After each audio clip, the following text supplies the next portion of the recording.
Olá, bom dia, muito bom dia, que a graça e a paz e a misericórdia do nosso Senhor e Salvador, Jesus Cristo, esteja com cada um de vós. Hoje eu quero destacar convosco um assunto seríssimo que se chama os Nicolaítas, ou Nicolaísmo. Nós o classificamos ou chamamos de as profundezas de Satanás. Algo que começou como uma obra na primeira era, as obras dos Nicolaítas, e terminou em uma doutrina.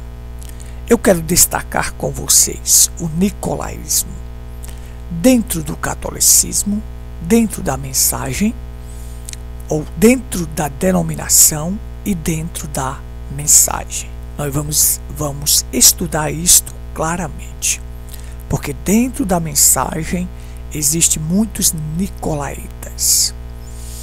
Um homem sobre outro homem, um homem dominando outro homem e tirando a liderança do Espírito Santo. Mas vamos primeiro definir o que significa isso. A palavra Nicolaíta vem de duas palavras, que quer dizer, Nico significa conquistar em grego e Laíta significa pessoas ou povo. Daí a palavra pode significar conquistador de pessoa ou conquistador das pessoas. Veja só. Conquistar o leigo é muito fácil. Você atrair as pessoas para si e conquistar o leigo é muito fácil, porque o leigo não lê a mensagem, o leigo não ouve as fitas, o leigo ele escuta os pastores. Eles não vão comparar aquilo se está de acordo com o que o irmão Brana diz. Então, conquistar essas pessoas é muito fácil. Mas conquistar aquele a quem Deus revelou para ele através da mensagem, aí é difícil. Vamos lá. Nicolaísmo é a liderança humana substituindo a liderança do Espírito Santo. Quando coloca um homem acima do Espírito Santo, o Nicolaísmo mata a igreja, pois uma das características do Nicolaísmo é que os pastores se tornam senhor e não servo. Deus nunca colocou sua igreja nas mãos de uma liderança que se move com inclinação política. Ele deixou a sua igreja aos cuidados de homens ordenados por Deus, cheios do Espírito Santo, vivendo através da palavra, guiando-os para a palavra. Essa doutrina é tão perigosa que o próprio Policarpo se inclinou à mesma, aceitando um título de bispo.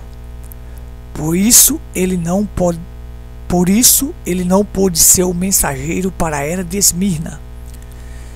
Ao contrário disto, o seu discípulo Irineu repudiou toda espécie de nicolaísmo e se tornou o mensageiro para a era. Veja só. Aqui nós temos, você sabe que Policarpo foi discípulo de João e Irineu foi discípulo de Policarpo. Você vê que o discípulo se tornou o mensageiro porque repudiou toda espécie de nicolaísmo. Enquanto Policarpo acabou caindo numa manobra de achar que o título de bispo seria maior do que os outros títulos. Mas, como eu expliquei no vídeo passado, bispo, pastor e presbíteros são funções de um mesmo homem. O bispo é aquele que vê por cima, o pastor é aquele que cuida, alimenta, alimenta e guia. O bispo é uma pessoa que vê por cima, é um supervisor da parte espiritual, e o presbítero é um ancião, é uma pessoa experiente é o tempo de vida desta pessoa em Cristo. Então, como eu expliquei, um pastor local ele faz a função de bispo, como supervisor da parte espiritual. Ele é o ancião local, que foi escolhido dentre os anciões para ser o pastor. Então, ele é pastor, bispo e presbítero. É o mesmo homem realizando essas funções sem hierarquia. Mas eles se inclinaram a isto, achando que era uma hierarquia, que o bispo estava acima. Então, acabou Policarpo se inclinando a isto e perdeu o direito de ser o mensageiro da era. Mas vamos aqui, para que meu tempo não se esgote. Veja só. Então nós vamos seguir aqui em frente e nós vamos explicar isso aqui mediante a Igreja Católica, o que é o nicolaísmo dentro da Igreja Católica. Veja, aqui nós temos o seguinte. Observe comigo aqui. Eu vou destacar aqui com você para você entender. Pronto. A Igreja Católica tem a seguinte hierarquia: Papa, depois cardeal, bispo, padre e o diácono, que são os seminaristas que eles colocam lá no seminário para se tornar padre. Então, o Papa manda no arcebispo, o arcebispo manda no bispo, o bispo manda no padre e o padre está ali supervisionando a parte dos seminaristas. Veja só, nós temos aqui o cardeal nomeia, ou o Papa nomeia cardeais como arcebispo. Por exemplo, nós temos aqui o arcebispo da Paraíba. Esse arcebispo nomeia bispos, que são os bispos da diocese. Por exemplo, em Pedra Branca pertence à diocese de Cajazeira. Então lá tem um bispo. Veja só, esse bispo comanda os padres na regional dele, na diocese toda dele, e os padres supervisionam os seminaristas que estão estudando para ser padre. Pronto. Aqui nós temos homens sobre outros homens, ou um homem sobre outro, e sobre outro, sobre outro, sobre outro. Foi isso que eles entenderam, que teria a hierarquia e teria um homem sobre outro. Isto aqui é diretamente na igreja católica, certo? A gente sabe que o Papa é o bispo-chefe do Estado do Vaticano e líder mundial da Igreja Católica. Veja que o próprio Papa ele é eleito pelo Colégio dos Cardeais. Imagina só, aí dentro da mensagem nós estamos vendo um pastor estabelecendo outro. Quando é o voto da igreja? Que é o voto da igreja. A igreja é soberana. Como eu expliquei na primeira parte, dentre os anciões locais, escolhe um para ser o bispo ou o pastor. Mas veja só aqui, pronto. Aqui, mediante a Igreja Católica, nós temos aqui o nicolaísmo. O nicolaísmo operando. Então vamos seguir aqui em frente. Vamos seguir aqui em frente para a gente entender. Pronto. Agora na denominação. Veja, eu vou mostrar aqui a hierarquia da Igreja Batista. Como é que funciona? Já que eu era de lá, fui de lá, saí de lá, nós vamos mostrar. Então você tem Aliança Batista Mundial, domina a Convenção Batista Brasileira, e essa convenção domina a Convenção Batista Paraibana, que aí depois vem para as cidades. Então aqui funciona por convenção. Como nas assembleias, funciona como pastor presidente. Aquelas pessoas que estão na cidade estão subordinadas ao pastor presidente. Ai, se aquele homem se levantar para pregar a palavra correta, ele é destituído da Assembleia de Deus, como na Batista, como nas outras denominações. Mas aqui eu estou mostrando a denominação batista. Vamos aqui em frente. Agora vamos entrar no ponto-chave que eu quero. Dentro da mensagem. Como é que está funcionando isto agora? Dentro da mensagem. Nós temos um homem como cabeça regional. Eu vou falar sobre a minha região, a Paraíba. Um homem na capital, sendo cabeça. E este homem ordena, que eu já ouvi falando em pregações que ele disse: eu não ordeno, eu não envio. Ele ordena, envia outros homens e coloca eles no ministério. Mas onde é que existe isto de colocar um homem, colocar outro homem no ministério? Isso são manobras políticas. Ou isto aí é a liderança humana substituindo a liderança do Espírito. Quando a Bíblia diz em Atos que o Espírito Santo diz: separe Paulo e Barnabé para uma obra que eu vos tenho confiado. Veja só, não é um homem que ordena outro homem. Assiste o primeiro vídeo sobre ordenação de pastores que você vai entender, para que eu não venha me deter muito nisto aqui. Então veja só, esses homens aqui estão subordinados a ele. Quando o irmão Branham ensinou que pastor local é autoridade local. Diga o que é maior do que um ancião local para uma igreja local. Então, esse homem aqui não deve satisfação a esse, em hipótese nenhuma, porque se ele é local, por exemplo, o ex-pastor meu, ele tem uma igreja em Patos. Então ali em Patos ele é local. Ele é o pastor local. Então o que ocorre? Ele não deve satisfação ao grande lá de João Pessoa, não. Não deve. Ele é local. Diga o que é maior do que um ancião local para uma igreja local. O irmão Branham disse isso. O ancião local é o cabeça máximo do corpo local. Como é que ele pode ter outro cabeça sobre ele? Como é que você vai fazer uma reunião de evangelistas? Você tem que chamar o cabeça lá de João Pessoa para estar aqui fazendo evangelismo. Não precisa. Vá em frente, evangelize. Chame o povo para evangelizar. Seja exemplo. Então, tudo fica ali na dependência.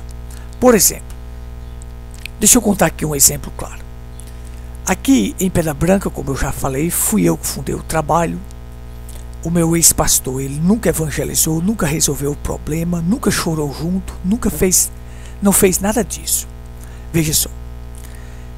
Então eu queria trazer para cá um irmão que tem um dom de cura divina, para a gente fazer uma campanha aqui em Pedra Branca e atrair as pessoas através da isca cura divina, né? É só uma isca, a gente sabe disso, para fincar as palavras nas pessoas. Mas olha o que aconteceu. Quando este cabeça aqui, regional, soube que esse irmão vinha para cá, porque esse irmão era da igreja dele, saiu, ele movimentou o outro e disse: o que está acontecendo aí? O que é isso que está acontecendo?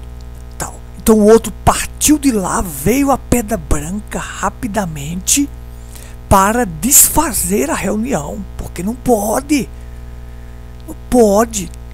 sabe? Sendo aquela pessoa um bom irmão,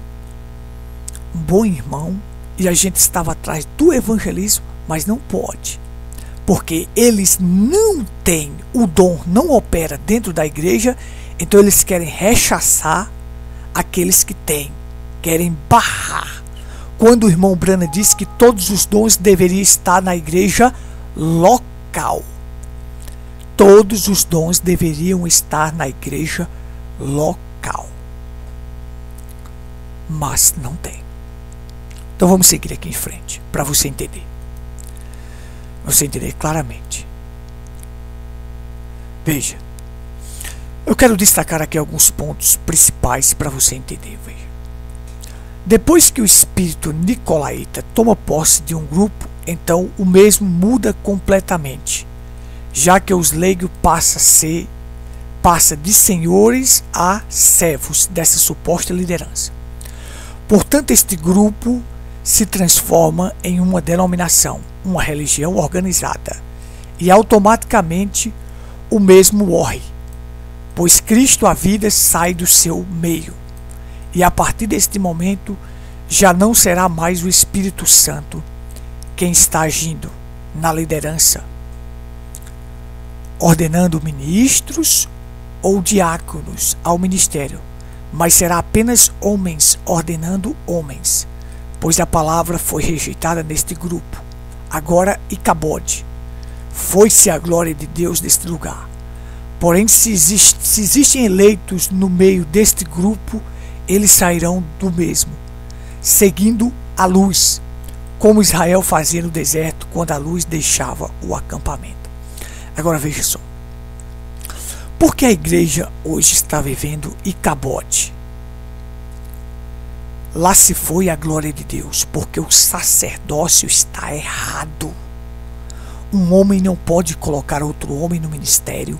Um homem não pode enviar outro homem para o ministério. E um homem não pode ser pastor de vários rebanhos locais. Pastor é local, de um único redil. O irmão Neville era pastor local do Tabernáculo Brana. O irmão Brana não tinha outras igrejas. Sua igreja local era a igreja de Jeffersonville, o Tabernáculo Brana. Então vamos lá, como falei no primeiro vídeo, vocês vão entender. No tempo de Eli, o sacerdote estava errado, então a igreja pereceu, o povo pereceu. Tenha o sacerdote de forma errada e o povo perece. É Icabode. Lá se foi a glória de Deus.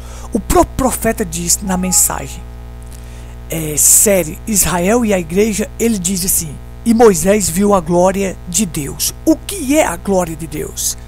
Sinais, prodígios, maravilhas e cura divina. Olha se estão dentro desses tabernáculos. Se isso aí está dentro? Não. Por quê? Porque o sacerdócio está errado. Mas vamos aqui, vamos seguir aqui em frente. Veja, o que o irmão Brana diz na mensagem. Observe. Como se atreve a hierarquia declarar que os leigos não têm nenhuma palavra a dizer? Cada um tem algo a dizer. Cada um tem um trabalho. Cada um tem um ministério. Aí a gente vai aos encontros de pastores, aí eles dizem assim: só quem fala é os pastores, porque eles são homens especiais. Quando o irmão Brana disse que o quíntuplo de Efésios são todos especiais, todos são especiais. O pastor é especial, o apóstolo é especial, o profeta, o mestre e o evangelista. Mas veja só, mas eles vêm, conquistam o leigo, e o leigo eles tratam a igreja como bebês, e a igreja não conhece a soberania e o poder que ela tem. Vamos lá. O Espírito Santo veio no Pentecostes e separou-se sobre cada um. Ele tem direito de se mover onde quer, que ele queira, e sobre quem quer que queira. Nós não consideramos nenhum homem santo entre nós, mas toda a verdadeira congregação do Senhor é santa, por causa da presença do Espírito Santo. Ele é o Espírito Santo que é santo, não a congregação em si mesma, a era da igreja. Então, o que faz a congregação ser santa? O Espírito Santo. Quem se move como quer e da maneira que quer é o Espírito Santo. Aí, muitos deles acham que tudo tem que passar pelo pastor. É o pastor que tem que fazer isso aqui primeiro. Está errado. O Espírito Santo veio no Pentecostes e separou-se como cada um. Ele tem direito de se mover onde quer, como quer e onde queira. Toda congregação é santa. Isso aí o profeta diz, a era da igreja, a revelação de Jesus Cristo, página 14. Então aí você tem claramente.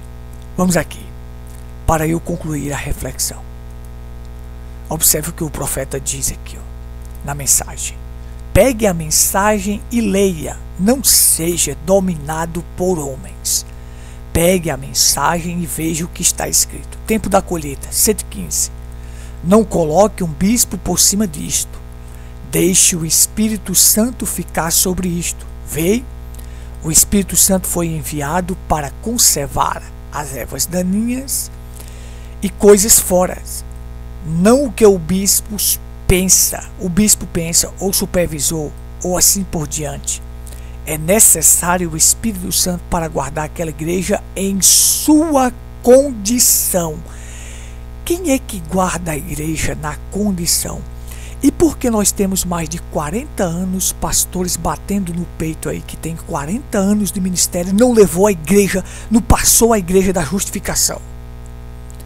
O irmão Branham disse, é uma vergonha para um ministro levar a igreja somente à justificação. Não levar ela a mais. Então veja só. Por quê? Porque o sacerdócio está errado. Vamos lá. O tempo da unidade do sinal. Aí você diz, mas é um homem grande. Pode ser grande o tanto que for. Se estiver fora da mensagem do profeta, o profeta diz, corra deste homem. Não fique com ele. O problema está em que o homem não conhece o seu líder. Sim, Senhor.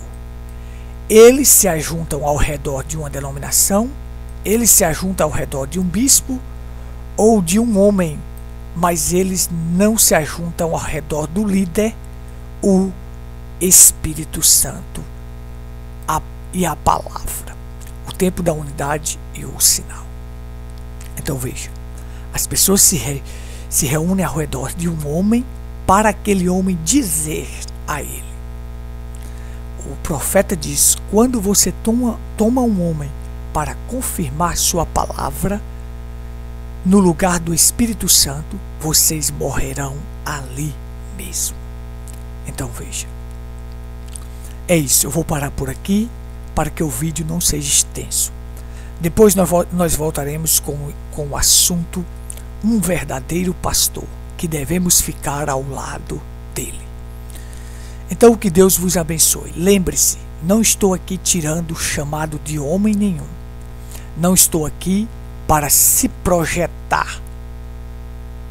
Porque alguém pode dizer, ele quer se projetar acerca de uma nova doutrina. Não. Veja a mensagem do profeta e observe e leia junto comigo. Não estou aqui tirando o que homens não tenham chamado. Teve o chamado. Como Moisés foi chamado para libertar Israel, mas não pôde entrar na terra prometida, porque no caminho da vida, na caminhada, ele feriu a rocha 2 vezes. Então, não entrou. Existem homens que são portadores da semente, mas não são semente.